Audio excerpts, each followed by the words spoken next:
राजस्थान के रण में तो जोर आजमाइश के कई राउंड हो चुके। विचारधारा से लेकर परवरिश और परवरिश से लेकर घात विश्वासघात के आरोपों के भी कई दौर निकल गए। 7 साल के अंदर एकमात्र राजस्थान हिंदुस्तान के अंदर राज्य होगा जब प्रदेश कांग्रेस कमेटी के अध्यक्ष को बदलने की मांग नहीं करी, ना सी निर्णय ना जो निर्णय। एक छोटी खबर नहीं पड़ी हुई किसी ने कि पायलट साहब को हटाना चाहिए प्रदेश कांग्रेस कमेटी अध्यक्ष से। हम जानते थे कि निकम्मा है, नाकारा है, कुछ काम नहीं कर रहा है, खाली लोगों को लड़वा रहा है। सचिन पायलट बीते कुछ दिनों से दिल्ली में है। राजस्थान में विधानसभा सत्र समाप्त होने के बाद अब उनके समर्थक विधायक दिल्ली की ओर कूच करेंगे। यानी तय है गहलोत पायलट विवाद का नया एपिसोड जल्दी ही देखने को मिल सकता है।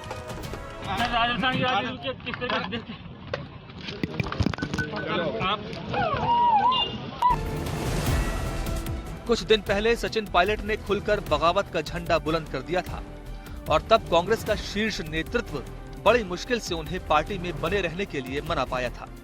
लेकिन बात अब भी वहीं अटकी हुई है। गहलोत पायलट के बीच का सत्ता संगठन विवाद लगातार बना हुआ है। देखिए, आप जहाँ पे पार्टी की बातें हैं, पार्टी की चर्चाएं हम लोग पार्टी के प्लेटफॉर्म पर करते हैं और मुझे लगता है अजय माकन जी ने बड़ा विस्तार से आज पीसीसी में अपनी बात को रखा है। गहलोत पायलट की लड़ाई भी कोई नई नहीं है।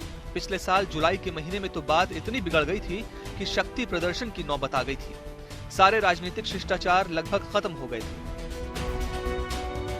कांग्रेस नेतृत्व ने श्री सचिन पायलट जी को, जो एक होनहार युवा हमारे साथी हैं, उनको बहुत युवा उम्र के अंदर ही अनेकों पदों पर प्रोत्साहित करके आगे बढ़ाया।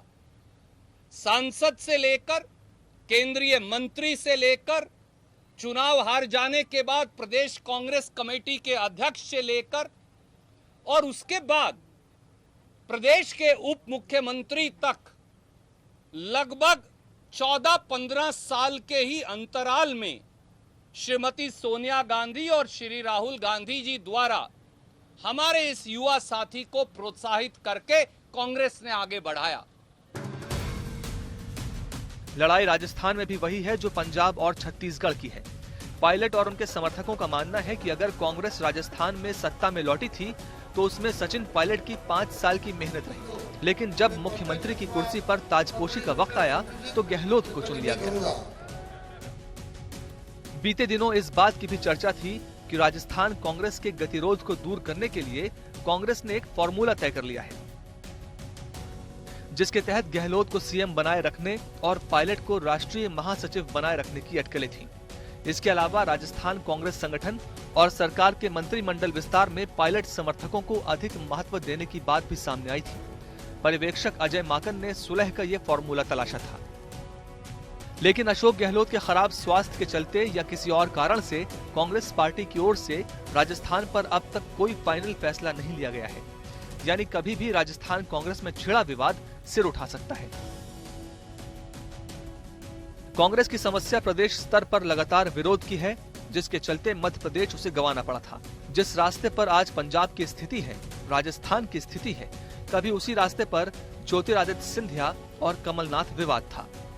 कांग्रेस के शीर्ष नेतृत्व से कोई सर्वमान्य फैसला न होने की सूरत में पार्टी भी गई, पद भी गया और प्रतिष्ठा भी। मंच पर विराजमान है भारतीय जनता पार्टी के वरिष्ठ नेता और नेता प्रतिपक्ष।